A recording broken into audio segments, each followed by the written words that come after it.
अवशोषण गुणांक या क्षमता, परावर्तन गुणांक या क्षमता तथा पारगमन गुणांक या क्षमता, पारगमन गुणांक या क्षमता, इसको टी से रिप्रेजेंट करता है। तो देखिए भाई, ये कोई सतह है, ये कोई सतह है, इस पर ये कोई ऊष्मा आपतित हो रही है, इसकी ऊष्मा है Q। अब इसका कुछ पार्ट तो क्या होगा, रिफ्लेक्ट हो जाएगा, तो ये QR पार्ट रिफ्लेक्ट हो गया, कुछ पार्ट यहाँ एब्जॉर्ब हो जाएगा, तो ये Q एब्जॉर्ब हो गया, और कुछ पार्ट यहाँ पर ट्रांसमिट हो जाएगा। तो ये जो Q है वो 3 भागों में बढ़ जाएगी, QR plus Q absorption plus Q transmission. इस पूरे को Q से डिवाइड करते हैं, तो Q अपॉन Q, तो QR upon Q plus QA upon Q plus QT upon Q। Q upon Q क्या हो गया 1, QR अपॉन Q को हम R लिखेंगे, ये R, और QA अपॉन Q क्या होगा, ये A होगा प्लस ये T हो गया। तो यहां पर सबसे पहले बात आती है हमारी R, परावर्तन गुणांक। परावर्तन गुणांक, तो परावर्तन गुणांक जो है उसको R से रिप्रेजेंट करते हैं, इसको बोलते हैं रिफ्लेक्टिव पावर और कोफिशिएंट, रिफ्लेक्टिव पावर और कोफिशिएंट।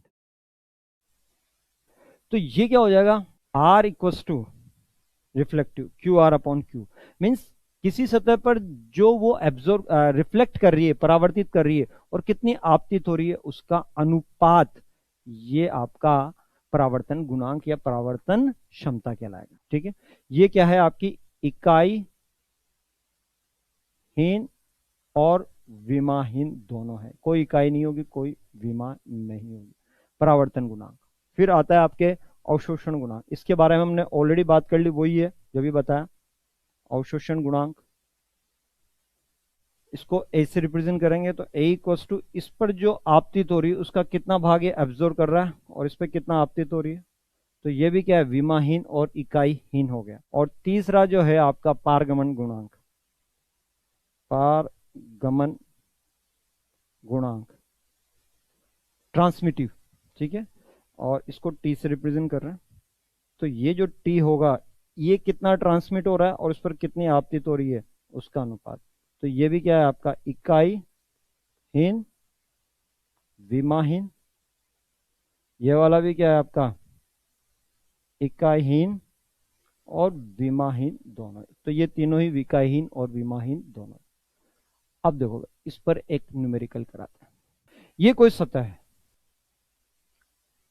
ठीक है, इस पे 400 जूल उष्मा आपतित हो रही है, यानी कि Q का मान कितना हो गया, 400 हो गया। इसमें से ये जो है 200 जूल ये एब्जॉर्ब कर लेता है, ठीक है, और इस 400 का जो है 20% परावर्तित हो जाता है, यानी कि 20% परावर्तित होगा, तो ट्रांसमिट जो होगा T वो कितना होगा। ठीक है, तो भाई देखो यहां पर QA अपॉन एब्जॉर्ब कर रहा है, QA अपॉन Q, ठीक है, यानी कि A का मान कितना हो गया, ये 200 एब्जॉर्ब कर रहा है, और आपतित कितना हो रहा है, 400, यानी कि A का मान हो गया आपका 1/2, यानी कि टोटल का 200 तो यहां चला गया।